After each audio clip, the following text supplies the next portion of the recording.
एक बार फिर matter in our surrounding में हम प्रेजेंट हैं। आज का टॉपिक है स्टेट्स ऑफ मैटर। और स्टेट्स ऑफ मैटर जो हम टॉपिक पे आज डिस्कस करने वाले हैं वो टॉपिक सॉलिड स्टेट। तो सबसे पहले हम जानेंगे कि सॉलिड्स क्या होते हैं।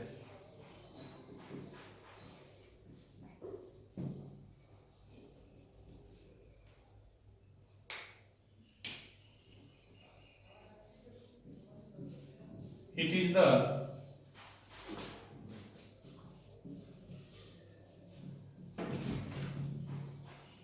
state of matter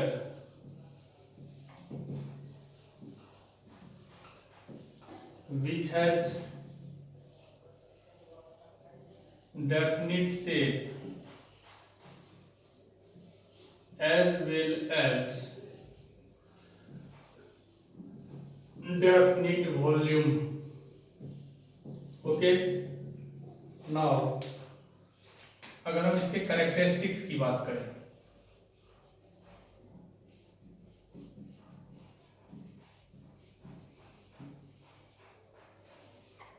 point number 1, 2, 3, सबसे पहले पॉइंट में strongest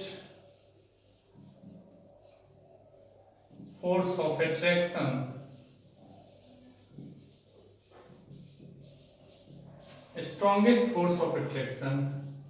between the particles of matter. Point 2, interparticle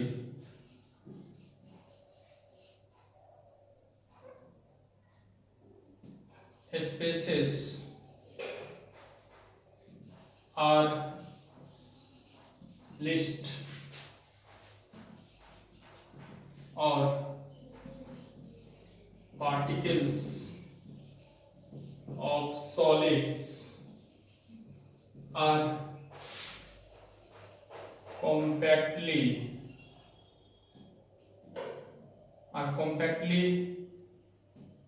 packed. ठीक है। फिर थर्ड में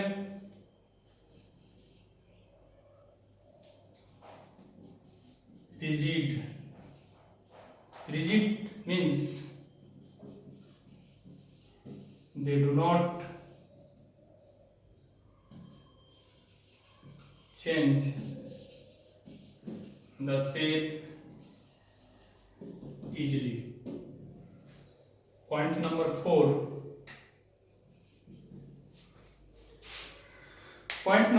में incompressible. Point number 5,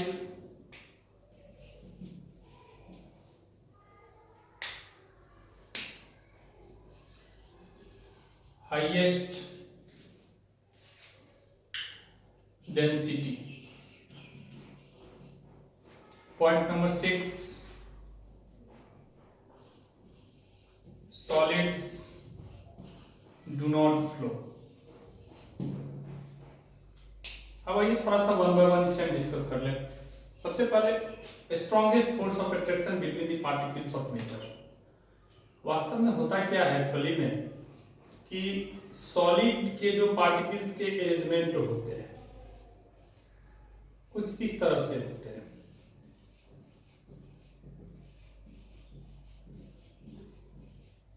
सॉलिड में पार्टिकल्स के बीच में इतना स्पेस नहीं होता है कि वो मूव कर सके। ठीक है, मींस इनके बीच में अट्रैक्शन फोर्स मैक्सिमम होता है। हम क्या होता है कि सॉलिड के पार्टिकल्स के बीच में अट्रैक्शन फोर्स मैक्सिमम होता है। वो इसीलिए कि पार्टिकल्स के आपस में जुड़े होते हैं, उनके बीच में स्पेस नेग्लिजिबल होता है। ठीक है, सेकेंड पॉइंट में वही चीज होता रहा है, inter particle spaces are least. Means particles जो होते हैं एकदम सटे सटे होते हैं, क्लोज होते हैं, जिनके कारण उनके बीच में स्पेस जो होता है वो नेग्लिजिबल होता है, कम होता है।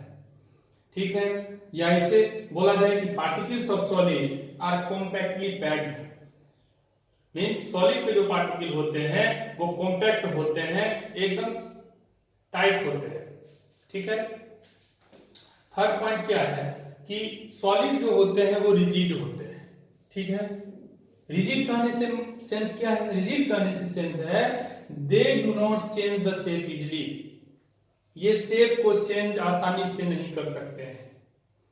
ठीक है, रिजिड।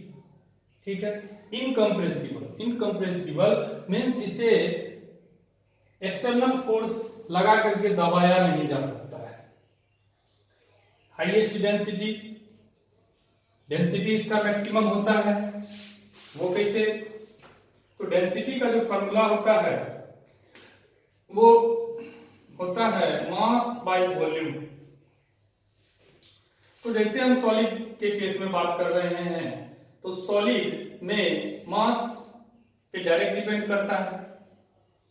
मास अगर मैक्सिमम होगा तो डेंसिटी आपका मैक्सिमम होगा।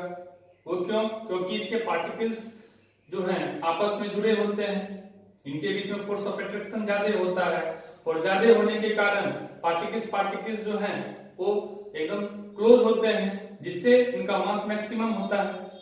ठीक है, लेकिन वैसे जैसे हम मान लीजिए सपोज दैट एक कंटेनर में हम लिक्विड की बात करें, लिक्विड में पार्टिकल कैसे होंगे? समथिंग लाइक दैट, इस टाइप से होंगे। ठीक है, तो यहाँ पे हम क्या देख रहे हैं कि इसके कंपैरिजन में ये पार्टिकल लूज है, तो लूज होने के कारण यहाँ पे क्या होगा? सॉलिड के कंपेयर में मास कम होगा, और मास कम होने से डेंसिटी आपका कम हो जाएगा।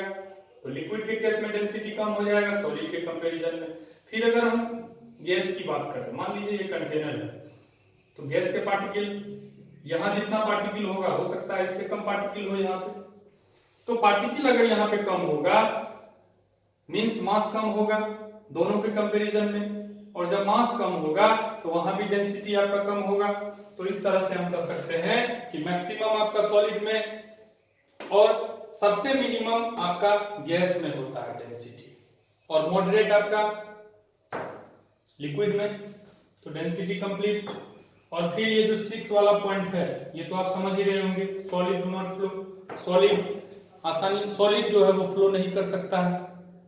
तो अगर देखा जाए तो ये जितने भी सारे पॉइंट्स हैं सॉलिड में, वो सारे के सारे सिर्फ एक पॉइंट पे फोकस करते हैं, पॉइंट नंबर 1।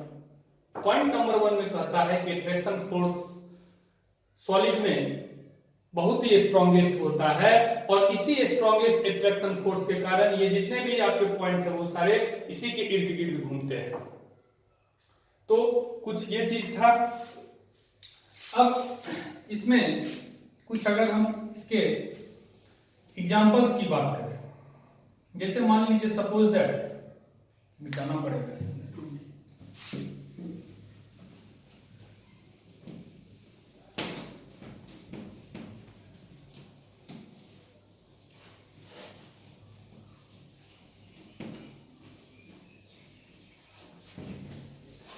जब हम इसके एग्जांपल्स की बात करते हैं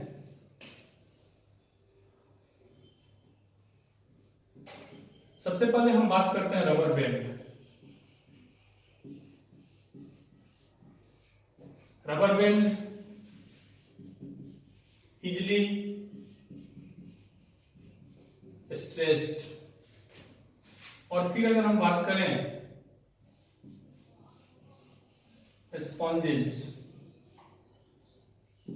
ये क्या होता है? हाईली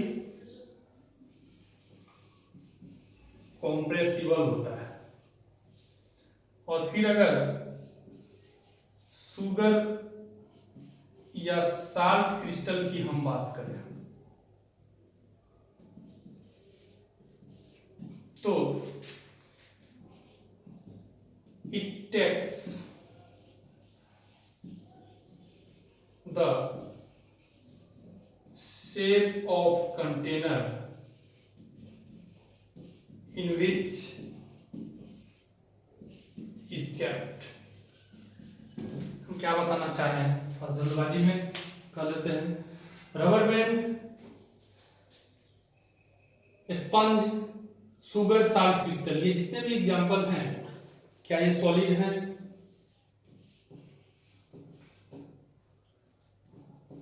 तो आंसर है बिल्कुल सॉलिड है।